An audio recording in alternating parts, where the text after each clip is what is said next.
juga mengundang pakar psikolog percintaan karena belakangan ini lagi ramai soal isu-isu hubungan asmara. Ada Mbak Sundari Indah. Halo Mbak Sundari. Biasanya Mbak Sundari sama Sukoco. Ali ngomong Sunda. Ali ngomong Sunda? Biasa. Ya ampun, Abigeti Bandung, Sumuhun. Oh, Abioge dari Bandung. Ada Bandung muka bule banget ya. Sumuhun. Selain ada Mahan, ada Iman juga. Ini juga ada sebutannya bule Barbie ya? Panggilannya ya? Bule Barbie. Udah berapa lama di Indonesia sih? Udah hiji dua tahun. Dua tahun. Dua tahun. Ya. Boleh juga nih. Oke. Nah, kita kan lagi mau ngebahas ini karena teman-teman juga yang datang nonton banyak sekali kegundah-gulanaan soal percintaan. Ya. Apalagi kemarin ada lagi rame tuh yang berita ada viral. Baru nikah, terus habis itu hilang ya. Istrinya katanya menghilang. Baru akad, istrinya menghilang. Baru akad, Ternyata taunya- dia lagi ketemu sama mantannya, tapi kayak berapa hari. Mungkin kayak main monopoli atau... Iya. Ya, kita masih Ngobrol video. doang Ngobrol. kali. Kita lihat artikelnya ya. Ini nih, dia. Tuh, baru sehari menikah, seorang istri hilang. Ternyata pergi bersama mantan kekasihnya. Kes-kesnya. Kok bisa begini? Nah, ini dan faktanya itu bukan menghilang, tapi pihak perempuan hanya kabur. Waduh. Hah? Iya. Untuk kembali kepada mantan sebelumnya. Dan saat ini kasusnya ini gimana sih? Kasusnya sudah diselesaikan Udah. secara kekeluargaan. Tapi akhirnya nggak jadi kan? Nggak gitu. lanjut. Nah ini gimana sih cara mengantisipasi hal-hal kayak gini? Mungkin dari Mbak Sundari. Oke, itu makanya kenapa persiapan pranikah itu penting ya. Jadi sebelum kita Apa saya memutuskan cabut dulu untuk nih? menikah. No offense ya sebenarnya Ya, ya, nggak apa-apa. gitu ya. Oke, makanya persiapan pranikah tuh penting banget gitu. Jadi sebelum kita memutuskan untuk nikah, kita harus memastikan kira-kira kita udah yakin belum sih menikah dengan orang ini gitu. Lalu kalau kita memutuskan untuk menikah, pastikan ya memang kita sudah selesai dengan masa lalu kita. Jadi jangan sampai urusan yang di belakang belum selesai, kita memutuskan untuk buka lembaran baru. Otomatis kan itu pasti akan mengganggu kita. Kalau kasih, Muhun. ternyata kayak kan itu kasihnya katanya dijodohkan. Iya. Jadi memang bukan karena memang maunya Maunya mereka. dia, gitu. Jadi betul. akhirnya memang dia sebetulnya masih pengen sama mantannya. Oke, gitu. oke. Nah kalau hal kayak gitu gimana ya? Nah itu makanya perjodohan tuh kan juga nggak bisa sepihak ya, nggak bisa cuman orang tua yang mau atau pihak lain yang mau. Jadi kalaupun kita mau menjodohkan, pastikan ya orang yang dijodohkannya tuh juga emang bersedia gitu. Jadi kalau ternyata nggak bersedia ya akibatnya jadinya bisa fatal. Salah satunya kayak gini. Ini Mahen kayak udah pengen nanya banget nih kalau gue berapa. Kumis juga mana? Enggak, bukan soal kumis. Bukan. Ini lagi usaha kak biar kumisnya rapi. Enggak, udah. Apa-apa ya. Lu tanya aja kalau mungkin kalau kumis tuh ganggu nggak sih? Apa silakan. Aku mau tanya nih. Apa tuh? Kalau jatuh cinta pada pandangan pertama, itu beneran jatuh cinta atau Nafsu sesaat. iya? Bener juga bagus. Kan ada istilah kayak gitu. Bener. Love at the first sight. Iya, itu pertanyaan banyak orang juga sih. Bener nggak sih kalau love at the first sight tuh beneran ada gitu? Jatuh cinta pada pandangan pertama tuh beneran cinta atau bukan? Jadi kalau sebenarnya kita masuk ke pengertian cinta itu ada 3 komponen. Intimacy, passion, commitment gitu kan.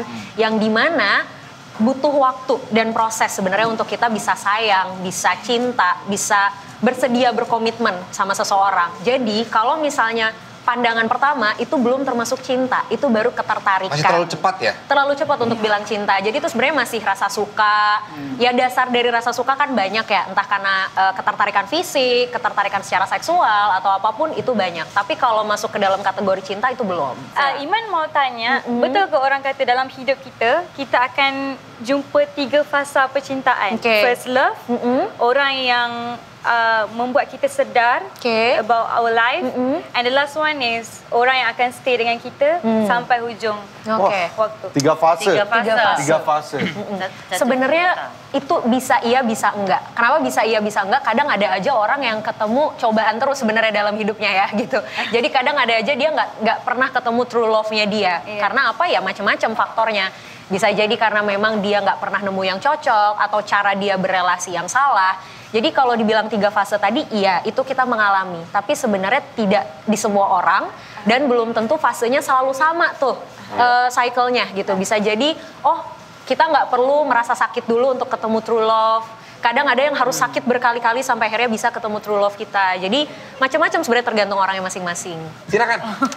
Aku belum punya Kabogo ke Indonesia. Orang Indonesia belum pernah punya pacar belum orang pernah. Tertarik nggak dengan orang Indonesia? Dengan cowok Indonesia suka nggak? Tertarik, tapi banyak buaya tahu. Banyak bapak-bapak DM, aku sayang kamu. Banyak banget. Lu masuk kategori bapak-bapak. Iya, lu masuk. dia kayak ngebacain gue dah. Gimana? Enggak, banyak bapak DM aku sayang kamu. Pertama, aku percaya. Sekarang aku udah enggak. Bisa percaya tuh gimana? Bisa jadi. Oh gitu. Kalau by WhatsApp? Kayak WhatsApp. Ini kan kayak Instagram kan? Oh ya di DM kayak Peh. Tuh, Peh. Peh, kamu lagi apa? Oh, P. Oh. Pepi. Oping, apa ya? Iya. Tapi kamu jawabin. Enggak. Ya janganlah, nggak Jangan. usah. Dulu Mungkin sempat saya jawab. nanyain mewakili dia. Kalau ada di orang luar, antara menyebutkan sayang sama cinta itu ada dua hal yang berbeda menurut Iya. mereka. Tapi buat kita kan orang Indonesia kayak sama aja cinta sama sayang atau memang ada perbedaan sih sebenarnya. Itu tuh sebenarnya somehow jadi pertanyaan yang susah juga ya, karena personal banget gitu. Ada orang yang bisa mendefinisikan, oh kalau sama sahabat saya sayang, kalau sama pasangan saya cinta. Tapi ada juga yang bilang, oh cinta saya cuma buat orang tua, cinta saya cuma buat anak. Jadi sebenarnya kadang kita balik lagi sih, pengertian sayang dan cinta itu personal banget gitu. Balik ke personalnya masing-masing. Cuman memang kalau kita balik ke definisi secara teoritis, cinta itu tuh sesuatu yang sifatnya fulfill. Jadi semua tuh ada di situ. Kalau sayang ke sahabat kita bisa sayang tanpa perlu kita ketemu setiap hari, tanpa perlu kita berkomitmen untuk cuman punya satu sahabat aja. Tapi kalau sama relasi, sama pasangan, semuanya tuh harus ada. Si intimacy, passion, komitmen tadi harus ada. Kalau dari Mbak Sdi, mungkin bisa sharing juga. Pernah nggak mengalami permasalahan cinta yang mungkin sampai Mbak kayaknya down banget Iya, dan iya. cara mengatasinya gimana Mbak? Sebenarnya kalau down enggak ya, tapi ini tuh toxic banget. Jadi aku pernah pacaran sama waktu itu mantan 4 tahun.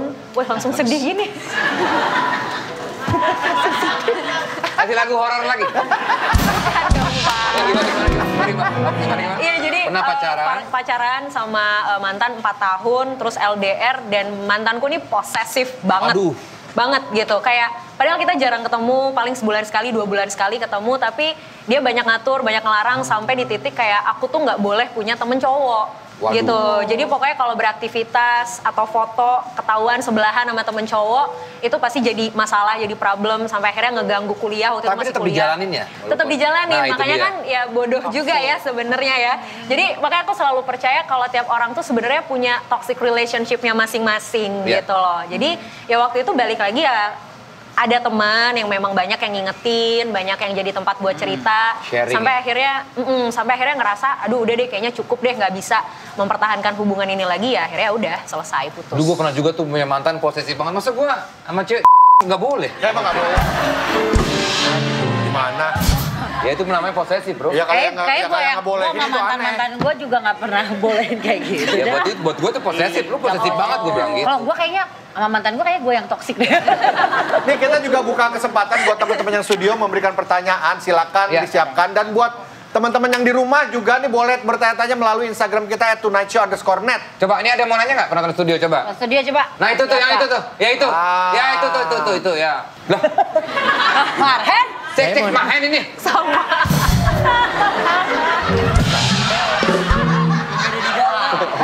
Beda warna ya. Kita janjian. Pakai dalaman putih dia. Iya sama sih. Mau nanya soal apa? Tolong zoom kumisnya si Teteh. Namanya siapa? Zaki Dari? dari UIN Jakarta. Oke, silakan bertanya. Saya mau nanya untuk ke Kak Daria. Jadi bener gak sih Kak kalau tipe pacaran orang barat tuh lebih straight to the point daripada tipe pacaran orang Indonesia? Itu gimana? Ini arahnya kemana nih, bro? Iya. Lihat poinnya kemana nih? Oke, coba. Ngincer dia. Tergantung cowoknya. Tapi kalau Yang di kamu Jerman, alamin, yang kamu alamin. oh enggak straight to the point. Dia sana sini. Hah? Aku sayang kamu. Oh tiba-tiba enggak. Oh tiba-tiba aku suka sama dia. Oh diulur-ulur terus. Diular-ular gitu. Ular. Ya. Diputar-putar. Diputar-putar. Dia Apa? diputar sana sini gitu. Enggak. Tapi banyak cowok Jerman tuh yang aku mengalami mereka tuh apa ya? Apa tuh? Suka split bill gitu. Oh split Oh, pelit ya. Pelit, Iya, betul. pelit. Cowok Jerman kebanyakan pelit gitu. Wah. Cowok Indonesia mau nanggung semua. Ini kamu ingat Mau gak bayar di warteg DM nih, kamu? katanya warteg nih. Di DM kamu ada bapak-bapak yang namanya Desta. Enggak. Nah, kita baca yang masuk ke @tunightshow_net @Stefani P26. Sebenarnya bukan kayak nggak ada masa depan, tapi sampai sekarang cowokku kayak masih diketek orang tuanya. Buat nabung aja susah karena semua dibeliin buat kebutuhan ibunya yang bahkan bukan kebutuhan primer tapi kebutuhan sekunder. Gak ada yang dan salah tersier. sih, cuma kalau yang mulai sekarang mau nunggu berapa lama lagi gitu. Anyway, umur kita udah 31 tahun dan ngejalin hubungan udah 3 tahun lebih. Nah, gimana tuh? Wah, ini udah lumayan ya. Apanya yang lumayan Iya, Pak? maksudnya Dia 31 gitu loh, maksudnya masih diketek ibunya. Iya, makanya Kan kasihan ibunya kalau pakai deodoran. kasihan ibunya dong. Kasihan si orangnya pakai dong. deodoran. Nah, pala kamu tinggi.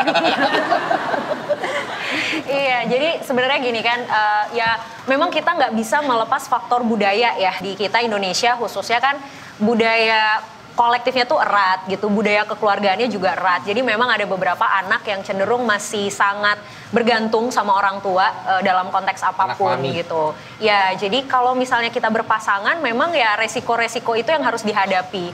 Nah, tapi kan ini sebenarnya tergantung ya gitu. Apakah mereka sebagai pasangan udah ngobrolin hal ini, concernnya tuh di mana, yang menjadi kekhawatiran dari si perempuannya apa, yang menjadi concern dari laki-lakinya apa, kenapa kok kayaknya susah banget lepas dari ibunya. Nah, itu harus dibicarain dulu sih. Harus ada kesepakatan dulu di awal supaya bisa membuat keputusan yang lebih bijak ke depannya. Oke, terakhir deh Mbak. Pengen ini aja, lebih ke mengencourage orang bahwa kalau orang mungkin pernikahan ya, atau orang stres atau apa kan,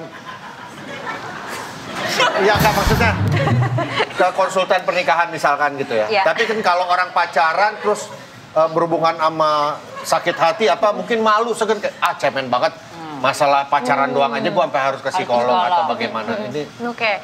Sebenarnya gini, nggak harus nunggu keadaan kita parah dulu, nggak harus nunggu kita down dulu untuk minta pertolongan termasuk ke psikolog gitu. Pernikahan ataupun hubungan kita dengan pasangan itu kan bukan sesuatu yang sifatnya sederhana ya. Kita melibatkan banyak aspek di dalam hubungan ini. Jadi ya kita juga nggak bisa main-main ketika kita punya masalah terkait hal itu. Jadi ya nggak apa-apa, nggak usah nunggu parah dulu untuk datang ke psikolog. Bukan berarti cemen ya Bukan gitu berarti ya. cemen. Oke, kalau gitu terima kasih Indah, terima kasih Daria juga terima kasih. Terima kasih. Thank you. Ya. Nanti setelah ini Mahen dan juga Iman akan menampilkan penampilan dengan single terbarunya Gagal bersembunyi. Tetap di Tonight Show.